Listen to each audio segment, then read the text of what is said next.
Hello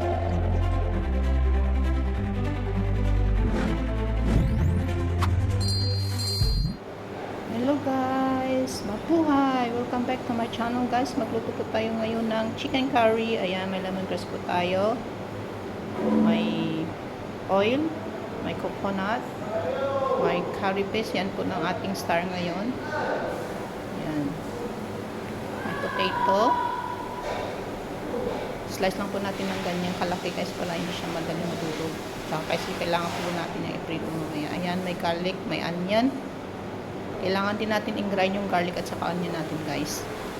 Yan yung chicken natin.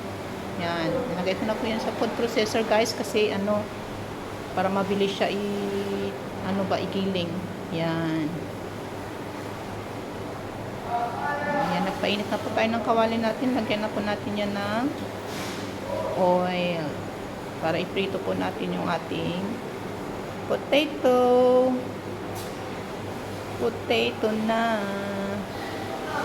Yan. Dahan-dahan guys kasi para baka matalsikan po tayo ng mantika. Yan. Hanggang iprito po natin hanggang ganyan na yung itsura niya guys. Yung medyo mag-brown siya ng konti. Yan. Iset aside lang po natin yan.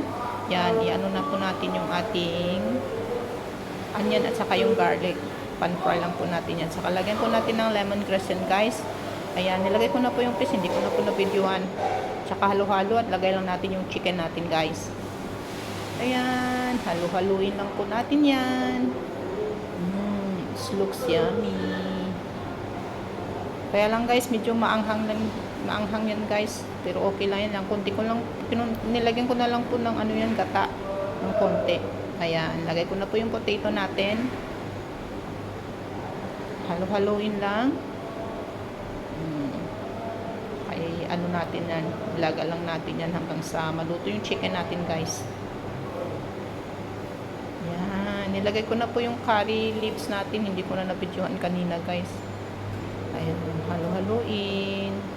Tikman natin, wag na natin lagyan ng light sauce kasi kompleto na po yung ating curry paste kasi mamaya maalat na siya.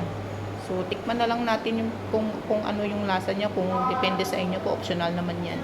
Yan. Nilagay ko na po yung ating last na gata. Mas masarap pag maraming gata. Yan. It looks yummy, guys. Ready na yung ating chicken curry. Yan, guys. Enjoy! Kainan na! Thank you for watching, guys. Bye!